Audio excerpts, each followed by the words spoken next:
दोस्तों, अगर आप खेसारी लाल के फैन हैं तो ये वीडियो जरूर देखिएगा, या पवन सिंह का फैन है तो भी ये वीडियो जरूर देखिएगा। क्योंकि दोस्तों आज हम आपको इस वीडियो में बताएंगे पवन और खेसारी दोनों में सबसे ज़्यादा किसको लोग पसंद करते हैं, किसके फैन सबसे ज़्यादा हैं। दोस्तों यूट्यूब की बात करें तो यूट्यूब पे खेसारी जी का 8.23 मिलियन सब्सक्राइबर है। वहीं पे पवन सिंह की बात करें तो 3.74 मिलियन सब्सक्राइबर पवन सिंह का है। वहीं पे इंस्टाग्राम पे बात करें तो खेसारी लाल यादव जी का 3.1 मिलियन फॉलोवर्स है। वहीं पे पवन सिंह का 2.6 मिलियन फॉलोवर्स है।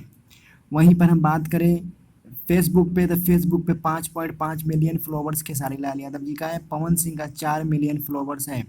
वहीं पे हम बात करें तो दोस्तों आपको इसी चीज़ से अंदाज़ा लग गया होगा कि पवन सिंह और खेसारी में किस में पावर सबसे ज़्यादा है और लोग किसको सबसे ज़्यादा पसंद करते हैं।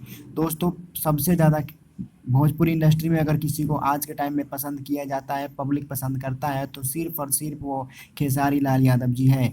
और खेसारी लाल के सामने पवन सिंह टिक नहीं सकता, क्योंकि आपके सामने रिजल्ट सामने है, हमने आपको सब कुछ दिखा दिया।